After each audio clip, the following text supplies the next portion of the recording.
Given concerns raised by community members about the quality of water in some areas of the northwest, Magalies Water has been mandated to intervene in the water crisis. Residents of Daung have resorted to alternative means of fetching water from streams amid shortages and the poor quality of water flowing from their taps. The recently released Blue Drop Watch report indicated non-compliance by the Mabatu water treatment plant in the 2021-2022 financial year. Refiloe Seboko joins us now to give us a sense of what residents there are faced with. Refiloe.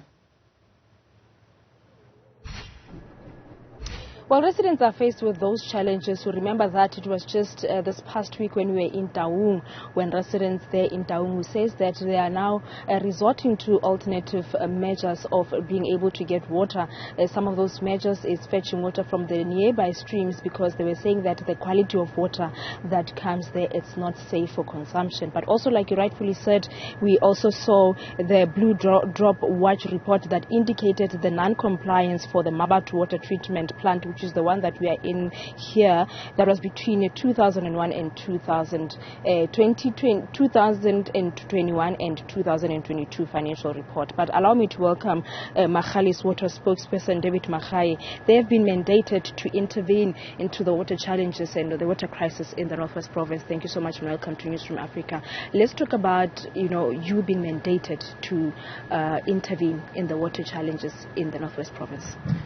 Thank you very much, Refiloe. Good morning, and the rest of the viewers on Newzroom Afrika. It is indeed true that Magalies Water has been mandated by the Department of Water and Sanitation to take over firstly from the now discontinued or disestablished Sedibeng Water, which was operating in parts of the northwest, in Mulema, where we are, as well as in the Dr. Mompati district. And that decision came about after the ministry had done a performance review of the organization, and there were a number of challenges which included financial liquidity, which affected the performance of the organization. Following that decision, we were then directed to take over operations of the Sedibeng Water in the Northwest Province. But over and above that, we have now received a fresh mandate in line with the ongoing processes by the Ministry of Water and Sanitation to reconfigure water boards.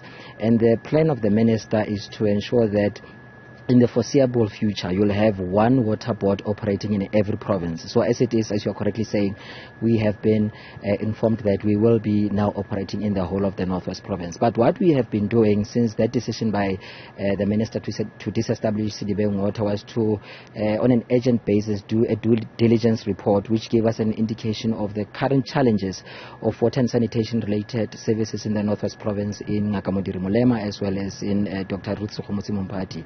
And that has come out and gave us a clear picture of what we needed to do, and that has led us into us now being contracted by the two district municipalities to operate and maintain their bulk water infrastructure, which is what we are doing. But I must emphasize, as you correctly said in your interview, or rather your introduction, at the time that we took over from Sedibeng Water, there were a myriad of challenges in both Dr. Mompati as well as where we are in Mafikeng, and we've been able to address those issues immediately. And as I'm talking to you now, this plant, which was at about 48% compliance at the time when the Blue Drop Watch report was issued, which was sitting at about 48%.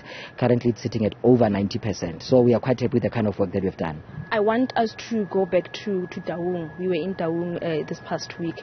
Residents are resorting to get water from the nearby streams because they are questioning the quality of water that comes out from their tap.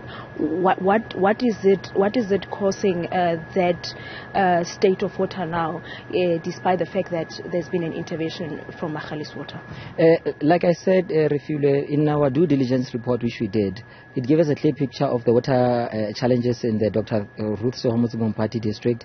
And it's important to mention that in our due diligence report, we picked up that in Manukwane particularly, there were 3 functional boreholes which the community was getting water from, and these boreholes came about as a result of the need of increased water supply to that particular area, because at that time Manukwane was receiving water from the Pudumo water treatment plant, and as a result of now seeing the growing supply, or rather growing demand of water, that is how the 3 boreholes came about and were commissioned. And it's regrettable that the very same community, out of something that to this day we still are trying to understand, vandalized those 3 boreholes boreholes, which in essence were designed to augment water supply into that area. As I'm talking to you, Manokwane receives their water from the new Taung plant, which we are now testing in terms of its operationality and functionality. There are some design limitations that we have picked up, but I can tell you top of my mind, the current issue, particularly as it relates to Manokwane, is that when you look at the